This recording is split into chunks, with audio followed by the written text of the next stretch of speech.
The readings for Tuesday, August 29th. The Matins Gospel reading is from the book of Matthew, chapter 14, verses 1 through 13. At that time, Herod the Tetrarch heard the report about Jesus and said to his servants, "This is John the Baptist. He is risen from the dead, and therefore these powers are at work in him." For Herod had laid hold of John and bound him, and put him in prison for the sake of Herodias, his brother Philip's wife, because John had said to him, "It is not lawful for you to have her." And although he wanted to put him to death, he feared the multitude, because they counted him as a prophet. But when Herod's birthday was celebrated, the daughter of Herodias danced before them and pleased Herod. Therefore he promised with an oath to give her whatever she might ask. So she, having been prompted by her mother, said, "Give me John the Baptist's head here on a platter." And the king was sorry. Nevertheless, because of the oaths and because of those who sat with him, he commanded it to be given to her. So he sent and had John beheaded in prison, and his head was brought on a platter and given to the girl, and she brought it to her mother. Then his disciples came and took away the body and buried it, and went and told Jesus. When Jesus heard it, he departed there by boat to a deserted place by himself. But when the multitudes heard it, they followed him on foot from the cities. All right. Some footnotes from the Orthodox Study Bible. For just about a bulk of this reading here, verses 1 through 12, it says to see the footnote at Mark chapter 6, verses 17 through 29. The beheading of St. John the Baptist is remembered in the church on August 29th with a day of fasting. So that, of course, is today. That's why we're doing a Matins reading as well. 3 readings today, because this is an important feast day on the kid. Well, it's a fast day is how we honor it. Strict fasting today, if you guys are not aware. Yep. As part of God's plan of salvation, John's martyrdom allowed the coming of the Messiah to be announced to the souls in Hades. For John was the forerunner of Christ there as well as on earth. At Matins on this day we sing, quote, Your tongue which constantly speaks of God has preceded Christ into death and is sent to preach him to those in Hades," end quote. St. John is further remembered for his obedience to the law in general, and as a defender of marriage in particular, in condemning Herod's unlawful marriage to his brother's wife, as noted in verses 3 and 4. St. John's obedience to God was one that preferred death over compromise. At Vespers on this day, we sing, quote, When your head was cut off, you revealed to us the law of God, abolishing man's disobedience to the law, end quote. And for verse 13, according to Theophylact, the phrase, when Jesus heard it, refers not to John's death, but to Herod's comment that Jesus was John raised from the dead, as noted in verse 2, since the account of John's death is given parenthetically. The epistle reading is from the Acts of the Apostles, chapter 13, verses 25 through 33. And as John was finishing his course, he said, Who do you think I am? I am not he. But behold, there comes one after me, the sandals of whose feet I am not worthy to loose. Men and brethren, sons of the family of Abraham, and those among you who fear God, To you the word of this salvation has been sent.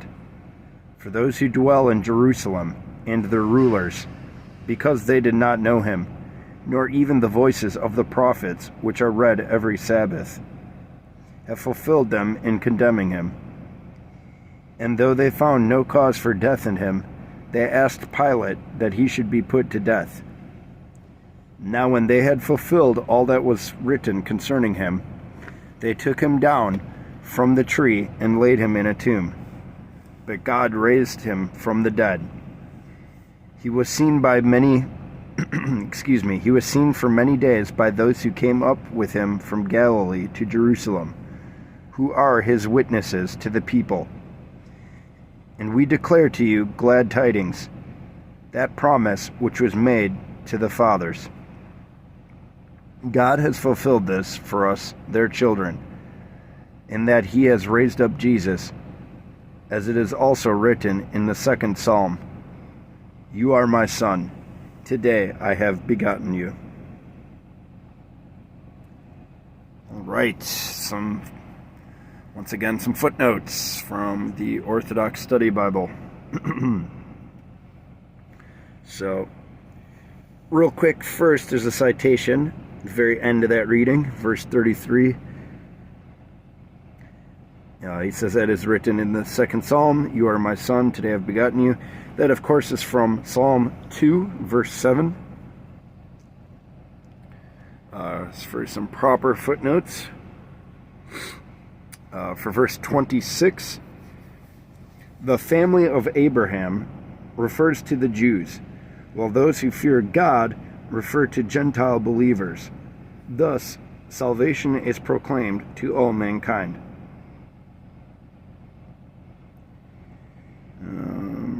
For verse 27, Paul consistently presses the point that if the Old Testament is properly understood, it is clear Jesus is the Messiah. Even the Jewish leaders' rejection of Jesus fulfilled these prophecies, as noted in Psalm 2, verses 1 and 2, 1:18, verses 22 and 23, and Isaiah 53, chapter 53, verses 1 through 9. And then I almost forgot, of course, this footnote here at the bottom. It says that pretty much this reading we did today, verses 25 through 32. Of course, we read till verse 33. Don't know why there's a little discrepancy there. That's kind of been happening all through the year if you've been listening with me. But we read through verse 33. But nevertheless, for verses 25 through 32, it says that this passage is read on August 29th, the feast of the beheading of John the Baptist, which, once again, of course, is today. The liturgical gospel reading is from the book of Mark, chapter 6, verses 14 through 30. Now King Herod heard of him, for his name had become well known. And he said, John the Baptist is risen from the dead, and therefore these powers are at work in him. Others said, It is Elijah. And others said, It is the prophet, or like one of the prophets. But when Herod heard, he said, This is John, whom I beheaded. He has been raised from the dead. For Herod himself sent and laid hold of John, and bound him in prison for the sake of Herodias, his brother Philip's wife, for he had married her. Because John had said to Herod, It is not lawful for you to have your brother's wife. Therefore Herodias held it against him, and wanted to kill him. But she could not, for Herod feared John, knowing that he was a just and holy man, and he protected him. And when he heard him, he did many things, and heard him gladly. Then an opportune day came, when Herod on his birthday gave a feast for his nobles, the high officers, and the chief men of Galilee. And when Herodias' daughter herself came in and danced, and pleased Herod and those who sat with him, The king said to the girl, "Ask me whatever you want, and I will give it to you." He also swore to her, "Whatever you ask me, I will give you, up to half my kingdom." So she went out and said to her mother, "What shall I ask?" And she said, "The head of John the Baptist." Immediately she came in with haste to the king and asked, saying, "I want you to give me at once the head of John the Baptist on a platter." And the king was exceedingly sorry. Yet, because of the oaths and because of those who sat with him, he did not want to refuse her. Immediately the king sent an executioner and commanded his head to be brought. And he went and beheaded him in prison, brought his head on a platter, and gave it to the girl. And the girl gave it to her mother. When his disciples heard of it, they came and took away his corpse and laid it in a tomb. Then the apostles gathered to Jesus and told him all things, both what they had done and what they had taught.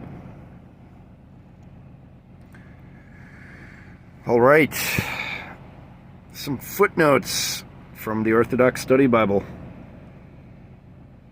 First things first, we have something covering this exact passage, verses 14 through 30. It says, this passage is read on August 29th, the feast of the beheading of John the Baptist. You guessed it, guys. You know what I'm going to say. It is today. Strict fast day. Don't eat. If you can help it. For verse 14, this King Herod was the son of one who slew the infants in Bethlehem, as noted in Matthew chapter 2, verse 16. Though he was technically a governor, he was popularly called king. Knowing that John the Baptist had worked no miracles while living, Herod now believes John was raised from the dead, as noted in verse 16, thinking powers are at work in him. Thus, he fears John more dead than alive. Ain't that something? Interesting way to look at it. For verse 15, Elijah was expected to return and work signs before the second coming of the Lord, as noted in Malachi chapter 4, verse 5. The phrase "the prophet" is interpreted by some to be a reference to the Messiah, the one whom Moses foretold in Deuteronomy chapter 18, verse 15, while others interpret it as simply meaning a new prophet had arisen. For verses 17 through 29, this account is given parenthetically, explaining John's earlier death so hearers would understand why Herod would think that John had risen from the dead. After this flashback, verse 30 picks up where verse 13 left off. The beheading of St. John is remembered in the church on August 29th with a day of fasting. As part of God's plan of salvation, John's martyrdom allowed the coming of the Messiah to be announced to the souls in Hades. For John was the forerunner of Christ there as well as on earth.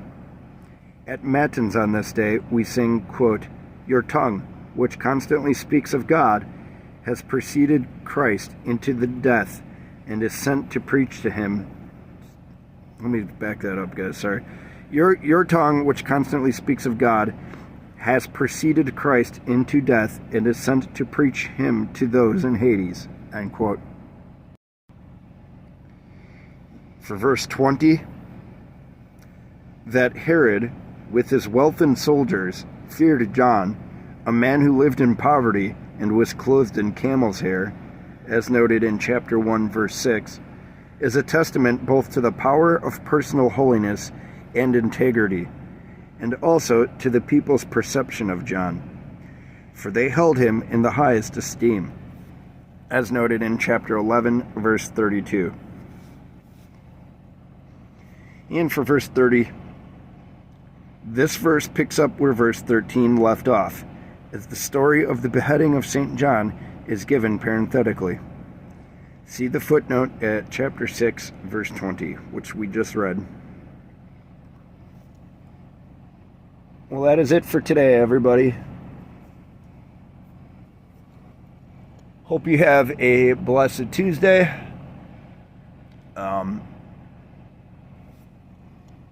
Strict fasting, like I said, if you guys can help it.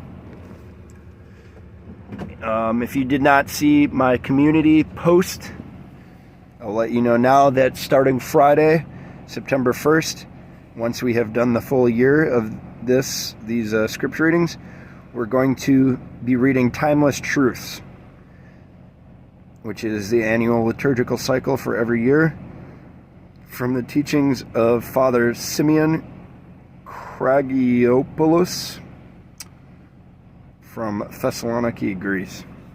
So stick around for that. Big thanks if you've been following along this whole time.